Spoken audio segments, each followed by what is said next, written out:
በዚህ ሰዓት ሲጂቲኤን አፍሪካ ይዞት ከወጣው መረጃ ላይ እንደተመለከትኩት ከሆነ የህንዱ ጠቅላይ ሚኒስትርም ናሬንድራ ሞዲ ማክሰኞ ዕለት ወደ ኢትዮጵያ እንደሚገቡ ተገልጿል።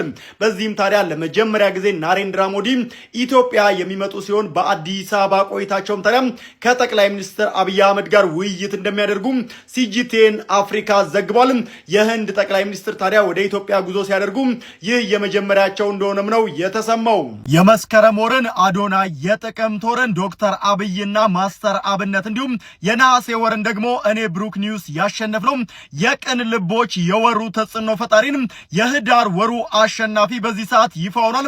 በዚህም ታዲያ በፌስቡክ ሁላችንም የምናውቀው ጉርሻ ፔጅ የህዳር ወር የቅን ልቦች ተጽዕኖ ፈጣሪዎች አሸናፊ መሆኑ ተረጋግጧል። እጅግ በጣም ያሳዝናል። ዛሬም አንድ ዶክተር ህይወቷ ማለፉ ተሰምቷል። ዶክተር ሜሮን በጎንደር ዩኒቨርሲቲ በቅርቡ ግራጁዌት ያደረገች ዶክተር ስትሆን በትናንትናው ዕለት በህመም ምክንያት በህክምና ስትረዳ ቆይታ ህይወቷ እንዳለፈ ተገልጿል። በጎንደር ዩኒቨርሲቲ ከትናንትና በስቲያ ዶክተር አቤኔዘር ህይወቱ ማለፉን አስመልክቶ መረጃ ድርሻችሁ እንደነበር ይታወቃል። ለቤተሰቦቻቸው መጽናናት እንመኛለን።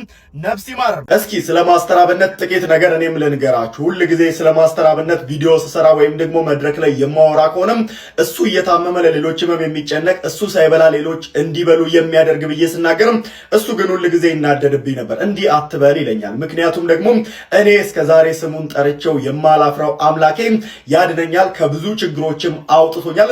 ይሄን ጉዳይ ህዝብ መስማት የለበትም፣ እኔው እችለዋለሁ፣ ከእግዚአብሔር ጋር እነጋገርበታለሁ፣ ለዚህ መፍትሄ አገኛለሁ ይላል። አመት ከምናምን ጀምሮ ይሄንኑ ንግግር ከአፉ ጠፍቶ አያውቅም። ነገር ግን እኔ እየተመለከትኩት ነው። ይሄ ሰው ያመዋል፣ ይሄ ሰው ምግብ አይበላም። ነገር ግን ስራው ሁሉ ሌሎች እንዲታከሙ፣ ሌሎች ምግብ እንዲበሉ ሲሆን እጅግ በጣም ውስጤ ይረበሽ ነበር። ማስተር አብነት ብዙ ጊዜ ራሱን አሳልፎ ለሰዎች የሰጠ ነው። ምክንያቱም ደግሞ ከአስክሬን ጋር አስክሬን አንስቶ በዚህ ጊዜ የአይምሮ ጭንቀቶች ይፈጠራሉ። እንዲሁም ደግሞ ከታመመው ጋርም አብሮ ታሞ ነው እና የሚሰራው እጅግ በጣም ብዙ ተደራራቢ የአእምሮም ሌሎች የህመም ችግሮችም እንግዲህ እንደሚያጋጥሙት እናንተም ታውቃላችሁ ብዬ አስባለሁ። እሱ ግን ይህን ጉዳይ ማንም እንዲያውቅ አለመፈለጉ ደግሞ ሌላ ችግር ነበር። ታዲያ እንደ ቅርብ ጓደኛም እንዲሁም ደግሞ እንደ ቤተሰብም ስለ ማስተር አብነት ከዚህ በላይ ብዙ ነገር ማለት አልችልም። ሁላችሁም ጸልዩለትም የተሻለ ህክምና እንዲያገኝም የምንችለውን ሁሉ እናደርጋለን። በዚህ ጉዳይ ላይ ታዲያ ቀጣይ ሁሉ ነገር አረጋግጬ ከሱም ጋር ተነጋግሬ ያለውን ነገር እንዴት ነው የኢትዮጵያ ህዝብ ማወቅ ያለበት፣ ምንድነው መደረግ ያለበት የሚለውን ጉዳይ መረጃን ወደ እናንተ የማደርሳችሁ ይሆናል። ማስተር አብነት ከበደ እንዲህ ብሏል። ይህንን መረጃ ልንገራችሁ። ሁላችሁም ይህንን መረጃ አምስት ጊዜ ኮፒ ሊንክ አድርጉት። በስሜ ምንም አይነት ገንዘብ እንዲሰበሰብ አልፈልግም። ምንም አይነት ገንዘብ መሰብሰብም የለበትም። ስለዚህ የገንዘብ ማሰባሰብ ሂደት፣ የማጭበርበር ሂደት ውስጥ ያላችሁ ሰዎችም ከድርጊታችሁ ተቆጠቡ የሚል መልእክትን አስተላልፏል። ማስተር አብነትም ታዲያ ለህክምናው የሚሆን ምንም አይነት ገንዘብ አይፈልግም። እርዳታም እየተሰበሰበ አይደለም።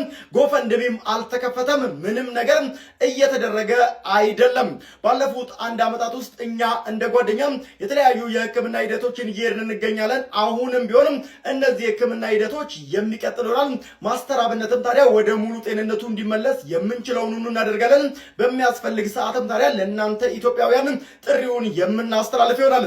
አሁን ላይ ግን በእንደዚህ አይነት ሂደት ውስጥ ያሉ እጅግ የሚያጭበረብሩ አካውንቶችን የሚለጥፉ ሰዎችን ስለተመለከትን እባካችሁ እነዚህን ሰዎች በማጋለጥ ይህ መረጃ ሐሰተኛ መሆኑን አጋሩልን። ስለዚህ ምንም አይነት ገንዘብ እየተሰበሰበ አይደለም።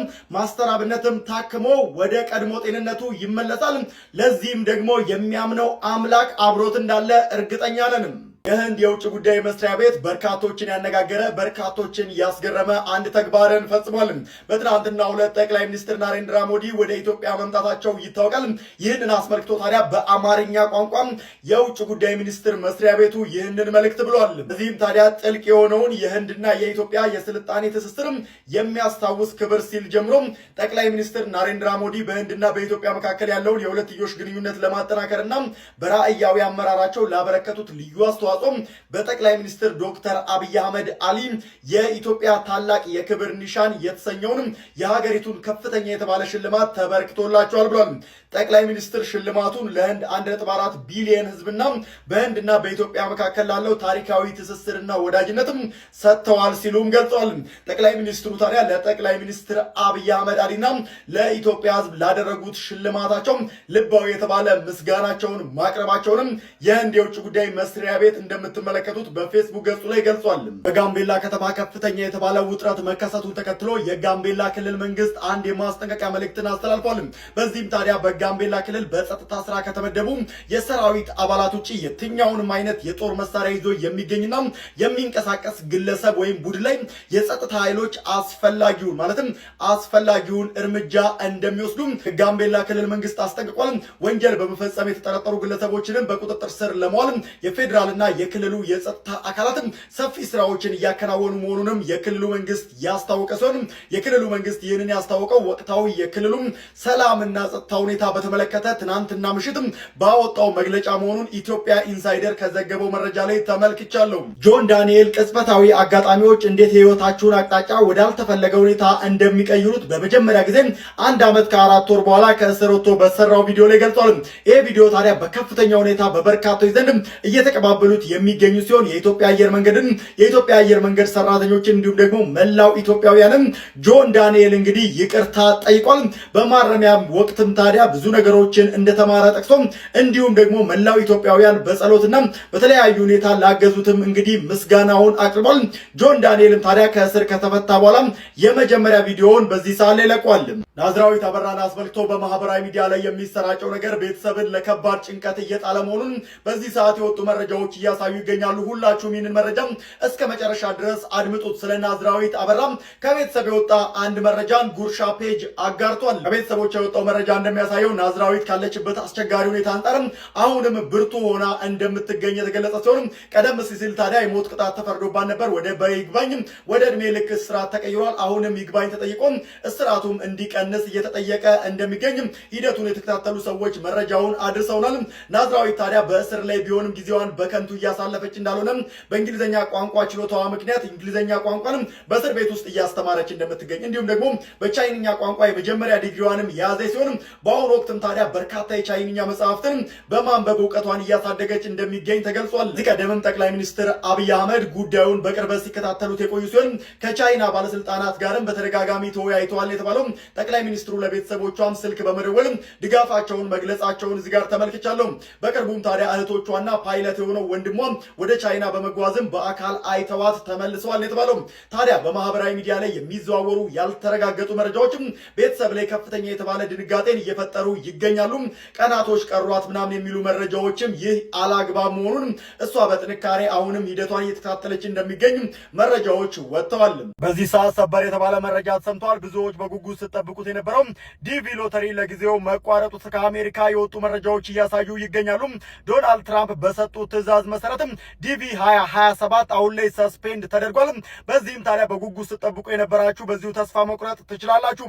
ይህ የሆነበት ምክንያት ታዲያ በዲቪ ወደ አሜሪካ የገባ አንድ ፖርቹጋላዊ በቅርቡ በዩኒቨርሲቲ ውስጥ በፈጸመው ጥቃትም 2 ተማሪዎች መገደላቸውን ተከትሎ ከአሁን በኋላ በዲቪ ምክንያት አሜሪካውያን ዜጎች ዋጋ ሊከፍሉ አይገባም በሚል ዶናልድ ትራምፕ በሰጡት ትዕዛዝ እንደሆነ ተሰምቷል። በዚህ ሰዓት በተሰማ ሰበር መረጃ የኢትዮጵያ ጦር ወደ ጋዛ እንዲገባ አሜሪካ ጥሪ ማቅረቧን በዚህ ሰዓት የወጡ መረጃዎች እያሳዩ ይገኛሉ።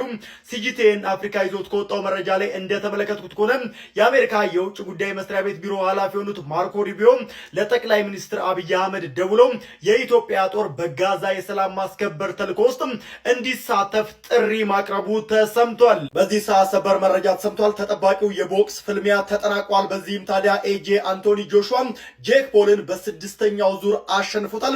በቴክኒካል ኖክአውት ነው የተሸነፈው። ይህም ማለትም ጄክ ፖል ይህንን ጉዳይ ኮንሺየስ ሆኖ ማለትም ደግሞ ሴፍሊ መጨረስ ስለማይችልም ቆንጆ ምትም ስለተመታ አንቶኒ ጆሹዋ በ6ኛው ዙር አሸንፏል። በዚህም ታዲያ ኤጄ እስከ 6ኛው ዙር ይሄ ሰውዬ መቆየቱ በራሱ እንዳበሳጨው የተለያዩ ሚዲያዎች እየዘገቡት ይገኛሉ። በነገራችን ላይ መጀመሪያ አካባቢ ጄክ ፖል ባልተጠበቀ ሁኔታ የተለያዩ የማጥቃት ሙከራዎችን ሲሞክር ነበረም ሲያደርግ ነበር። ከዛ በኋላ ግን ኤጄ ተከላክሎ ከባድ የተባሉ ቡጢዎችን በጄክ ፖል ላይ አሳርፏል።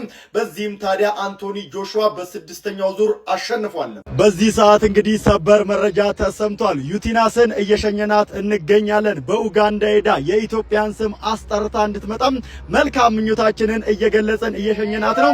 2 ዋንጫ እንጠብቃለን። ሰብሰብ ብለን ነው እንግዲህ ደስ ትላለች። እንግዲህ እንደዚህ አምሮባት ኢትዮጵያን ወክላ ነው እየሄደች የምትገኘው። በአይከኒክ አዋርድ ላይ ዋንጫዎቹን ይዛ ስትመጣ ደግሞ እዚሁ ሰብሰብ ብለን እንቀበላታለን። ኢትዮጵያውያን መልካም እድል እያላችሁ ኮመንት አድርጉ።